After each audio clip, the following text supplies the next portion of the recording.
go, folks. This is Mr. Coin. What I'm about to unveil to you and show you um, what happened in CPAC in 2024. Um, this is the president of Salvador. And what he's going to speak, he's speaking to the American people about the financial crisis that America is facing right now with the American dollar, which aka also known as the fiat dollar, the most printable, invisible money. And not only that, Americans are aware of this now, and they're getting knowledge knowing this. Other countries know this as well, and majority of the countries that were utilizing the American dollar is now leaving that, and they're going to digital technology and making the American dollar slowly but surely fall. What does that mean? That means that the U.S. needs to further their technology. That's what they need to do. They need to get into this system. They need to embrace it. And they need to go forth with it, because what's going to happen is we're going to get left behind with the technology. So I just want to show you how the president of Salvador, how he speaks to the American and explains to the American again about how the American dollar is functioning and what's causing it to fall. Check this out. Now, you would think that's it, as it wasn't enough, right? But unfortunately, there's more. There are other symptoms that are even more difficult to diagnose. For instance, the financial situation of the United States. When I talk to my conservative friends right here, they always tell me that the problem is high taxes. But they're wrong. Of course, high taxes are extremely high here in the United States. I give you that. You're right in that. But that's not the real problem. The real problem is not the high taxes themselves, but the fact that they are not even really funding the government. Not even those high taxes, higher than a lot of places in the world, not even those taxes are really funding the government. So who's financing the government? Government is financed by treasury bonds, paper.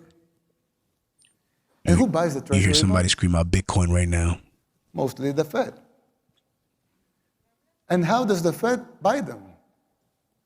By printing money. But what backing does the Fed have for that money being printed? The treasury bonds themselves. So basically, you finance the government by printing money out of thin air. Bitcoin, you heard it? Someone could ask. That's what we need. Someone could ask, well, so if the government can print the limited amounts of money out of thin air, why did they collect taxes?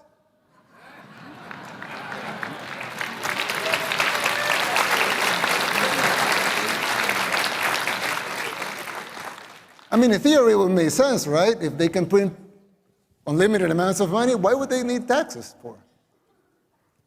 The answer is simple, but it's very shocking. The real problem is that you pay high taxes only to uphold the illusion that you are funding the government, which you are not. It's shocking, but it's true. The government is funded by money printing, paper backed with paper. A bubble and this is that what will causes inevitably burst. The situation is even worse than it seems, because if most Americans and the rest of the world were to become aware of this farce, confidence in your currency would be lost, the dollar would fall, and the Western civilization with it. If the next president of the United States doesn't make the necessary policies and structural changes, sooner or later that bubble will burst. There's still time.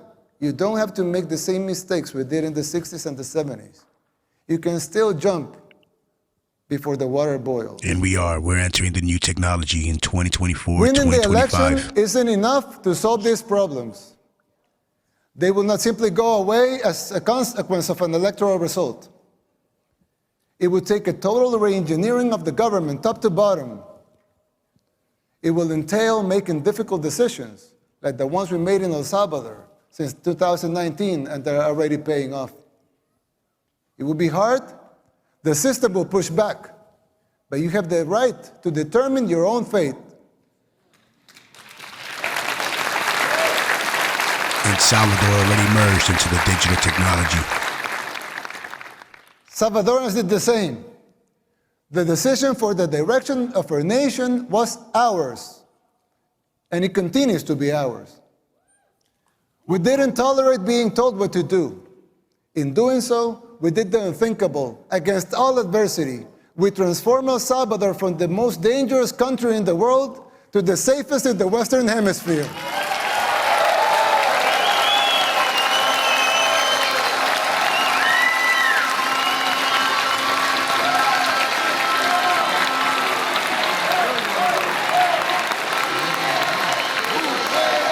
Thank you. And I just wanted to show you that. Thank you.